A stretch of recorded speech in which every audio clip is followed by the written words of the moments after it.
Alright guys, welcome back to my channel. So today I will make a video about this Renault. The Renault is called the Megane E.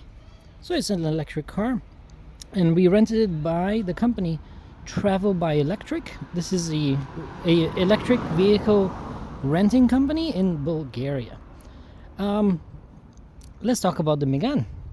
So starting from the front profile, you can see there's lots of bugs because I've been riding on the highway a lot, but you can see it looks pretty cool with the lights going like this, and here are the daytime lights. It's very interesting. Then if we go from the side profile, let me walk back a little bit. You can see that these wheels are 20-inch wheels, so it's got this very low profile windows, then big doors and big wheels. It looks very much like a concept car, but it's not a concept car, it's a real car that is sold. It looks fairly large, but actually the trunk space is quite small, but it has this long profile, right? Yeah. So they added these plastic things here on the doors because actually the doors are quite large, but since they want to hide that height of the doors, they added the plastic so it appears to be lower on the ground, especially with the two-tone black and white. It just looks like a concept car, very low, and you know, a low profile of the interior. So now if I walk towards the car, you'll see the car will automatically unlock, and when it unlocks, here we go, there the doors appear, but there's no doors in the back. The doors are here, so they're kind of hidden. It's very interesting. So this is how you open the back door. Yep. And this is how you open the front door. Very simple. Everything opens up, it's unlocked. Let's check out the interior. I love the little bulges it has over here. So this is the driver's position. Let's enter. Okay, now we're in the car, and this is how it looks. It's kind of hot in here, let me turn it on. Alright, let me turn on the fan a bit. It's kind of hot. So that's, you guys can hear that? That's the cooling of the system, because it's pretty hot. You know, it's sitting in the parking lot. Let's talk about the display here. The display is very interesting because I've been watching YouTube videos, reviews of this car, and in the UK it's actually half screen. So this whole thing is actually smaller, it's like half of it. But here in Europe you get this full screen thing here, full display, and it's very useful, especially, you know, I don't know this country yet very well. I just put in my addresses and I just see everything. It's very intuitive to use. You got the Android Auto. It's connected to my mom's phone, so I don't have it now with this phone, but it's very useful. I love it. It's easy to use. It's all Google, so you just use your voice assistant. It's very nice. You got buttons here. I like that there's buttons. Oh dude, really, I love that there's buttons. And then you have the temperature buttons over here, fan, AC, everything. Very, very easy to use. This is a wireless pad for your phone. My phone can't use wireless charging. My mom's phone can. Also, there's a slot here. You can literally put your own phone here, and then, yeah, just slide it in. You got different things here. You can move the slides, so you can put like different size cups here. Short one as well, see? So this for short or for long, up to you. It's very big tray. Here is where I put my drinking water. Here's the glove box, easy peasy, with 2 USB-C chargers. So there's no USB-A charger. Yeah. The driver display is very interesting. So right now the car is on, and basically the gear stocks is very funny. So this is the gear stock: drive, neutral and reverse, and then parking. You got the wipers, and you got the sound system control, volume up and down, changing the radio station. It's weird that it's all together. I did tap the wipers once in a while when I was trying to do parking, but it's not that crazy. It's not that bad. Like, you get used to it. Then you got a turn signal here, and my favorite thing is these 2 switches, this and this, the paddle switches. I went through the mountains yesterday to buy that e-bike. Man, it's so useful, really. You know, you increase the regen over here and reduce the regen over here. So, you know, I'm holding the phone, but you use 2 hands, right? So it's like a Formula 1 design. Going downhill, increase. There's the turn of the mountain. Then, oh, now it's going downhill straight. Reduce the regen, let it coast. And it's just so efficient at driving, this car. Really well done, Renault. I love the paddles, really do. Well done. This is how every EV should be, with the regen paddles right here behind the steering. So it's on demand. You choose when you want that stuff to appear. So let me put it in drive. So there is the regen thing. So I'll show you here. Increase the regen, dip, dip. High regen, and then decrease the regen, dip, dip, dip, and no regen. It's awesome, guys. Yep. Let me put it in park again.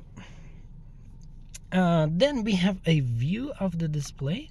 So you can have different views. You can have your navigation, which is super useful. I don't have to stare there if I don't need to. Then you have you know, the normal things that you want. It's a bit dirty, sorry about that. As you can see here, super efficient, 16.8. Man, it's almost twice as efficient as the MG, almost. It displays the speed limit of the city, so I follow the rules here. I don't know, I don't want to get in trouble, right? So I just follow the rules. And if we check, this is my battery percentage, so 95%. This almost 400 kilometers at 95%, which is very good. It's very decent, and you can increase that depending on your efficient driving style. Then you have comfort mode right now, but you can change the modes to eco mode. I don't like it. Eco mode turns off the air conditioning, so you know, if it's summer, you're gonna cook. Hey, you gotta be careful, dude. Hey, what you doing? Okay. Yeah. All right. So go back to this. Yeah, and then you have sport mode. It just makes it more, how can I say, more adaptive and faster accelerating, but not much difference in terms of the power of the car. And then you have Perso. So Perso is very interesting because you can go here and you can change the car's behavior over here. So there it is. You can change a lot of things, configuring every mode, not just personal mode. You can configure every mode. And if we check what can we configure, we can configure how fast the engine responds. We can configure how heavy the steering becomes, and you know, the vehicle dynamics. So is it more acceleration when you press the accelerator, or is there a delay, or is it smoother, something like that. Very good. In terms of the size of the car, first let's look at the seats. Very comfortable seats. They got this cloth fabric, nice. I like it. I love the stitching everywhere. I love the dashboards, cloth, very nice. And then if you look here, the line goes all the way across, all the way to that side. And guess what? This is a car before the Tesla Model 3 Highland. The Tesla Model 3 Highland has copied someone. Huh? Yeah. Notice that. But the LED ambient light is not in the line here. It is in the doors and under here and over there. So yeah. Then we have the back seats. They're okay. People sat in the back. They said they were very comfortable, but the trunk is quite small. I couldn't fit the e-bike in the car. So yeah, I had to use a courier, you know, the transport agency. One thing I really love in the doors, the door pockets have the felt. You see, it's lined with felt so things don't rattle in there. Guys, come on, why doesn't every company do that? In other cars like Toyotas, Hondas, even the MGs, everything rattles. This one, nothing. It's super quiet. I leave keys in there, I leave wallets and stuff. Nothing rattles. Very nice. Thumbs up for that. Cruise control, easy to use. It's got lane assist, so it keeps the lane. It's just easy to drive this car. It's efficient, it's fast, highway, easy to drive with the cruise control. It's very adaptive. There's no jerkiness. There is once in a while phantom braking, but you know, it happens every 400 kilometers or something. It just gets confused, maybe because of the sunlight or something, I'm not sure. But other than that, it's very smooth. It knows exactly what to do when there's a car in front. It smoothly decelerates using regen, smoothly accelerates. It's very, very well done. A good system. I like it. Keeps the lane great. Things I don't like. Ooh, let's try that. So, number one thing I don't like about this car is this. This is chrome. I hate that. Why? Why you guys do that? This thing, when the sun shines straight in your eyes and you're driving and you got this sun glaring in your eyes, I had to put a jacket on top. I would suggest anyone that buys this car, just put a black film on it.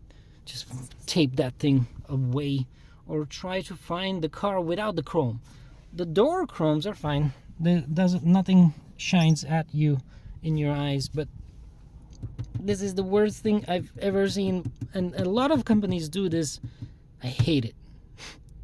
Stop it. Stop with the chrome in the interior. What else I don't like about the car? Well, yeah, like I said, the trunk is a bit tiny, but not tiny as much as you think, because I arrived here with five giant suitcases, and they all fit in the back. Although, if you were with 4 people in the car with 4 bags, this is gonna be a bit tricky where you're gonna put the bags and stuff. You're gonna have to figure that out. But other than that, it's a good city car. Even has Alcantara. Look at that. That's Alcantara, guys. Good city car, good travel car, efficient, fast, sexy in my opinion, very beautiful, and decent price. Yeah, there's the shape of the car. Looks really good, right? I love it. I love the shape. Very concept-like. I love the thin window profiles. Look at that rear profile. It's so good. The rear window is just big enough. I don't know why YouTubers complain. I see everything I need to see. It's perfect. I don't mind it. The mirrors, let me show you guys. The mirrors are kind of weird. So it's a good size. I see a lot. But then see this dot line here? It curves and it becomes this weird, maybe it's a blind spot type of thing. I don't like the curve here. I mean, it's unnecessary. It's fine if it's there. I just think it's unnecessary. Yeah. But other than that, good car. Thumbs up. I'm only complaining about a minor thing. That chrome and the small trunk. Small-ish. It's not that small, but it's small. Charging. I love the charging of this car. DC fast charging. I saw we arrived 30% at a DC station because my mom needed the toilet. We're like, all right, fine. And so I'm going to charge it, test it. At 30%, it charged at 130 kilowatt. This is good, man. That's very good. If you were going to arrive with 10%, it's probably going to be 150 or something. Like really fast. Even bigger surprise is AC charger. So there's a charger right there behind this car. I'm not sure you can see it. This car AC charges at 22 kilowatt. That station is 22 kilowatt. A lot of stations in Europe are 22 kilowatt AC stations. They are cheaper than DC stations. And this car's battery is not that big.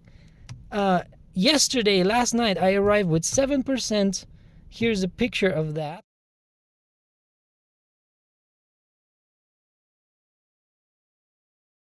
And was it 7%? I forgot now. Anyway, look at the picture. You'll see the numbers. And within 2.5 hours, I got 95%. That's amazing. 2.5 hours. That's it. And it's the cheapest rate charging, right? And even at nighttime after 10 o'clock, it's even cheaper to charge this on AC stations. And, you know, you have a nice spot in the parking, right? I moved the car here now, but otherwise I would have been over there. So that's really cool, man. Well done with the AC station. And I think electric motorbikes should find that solution, that fast AC station, man. 22 kilowatt. Dude, a Zero can charge in 40 minutes. Energica can charge in 1 hour. That's more than enough after, you know, riding, you know, hundreds of kilometers, and then you just take a break. That's it. Toilet, coffee, food, easy. And cheap charging. Good solution on this car. Well done. Well, that's about it for this car. You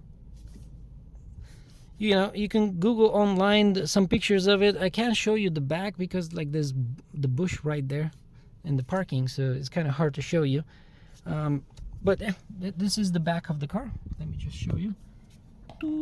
There it is. That's what the car looks like in the back. Come on. There. See? That's what it looks like in the back. Very concept-like. I love this design, man. It's super cool. Well done. That's about it for this car. You know, somebody asked me to review it. Here's a hands-on review. Things I like, things I don't like. Oh, by the way, driving is very comfortable. Even with these 20-inch wheels, very comfy. It could be because of the roads on the highway here in Europe, super smooth, or even on cobblestones, because Bulgaria has lots of cobblestones. This is not cobblestone, but they have lots of cobblestones, and it handles it just fine. Noise level at 140 is decent. It feels fine. Driving dynamics feel fine. It's great. Yeah. All right. That's it for my review of this Renault Megane E. Well done. I give it a 9 out of 10. Good job. Just chrome, you know, simple solution. Put some tape and small trunk, unfortunately. Yeah.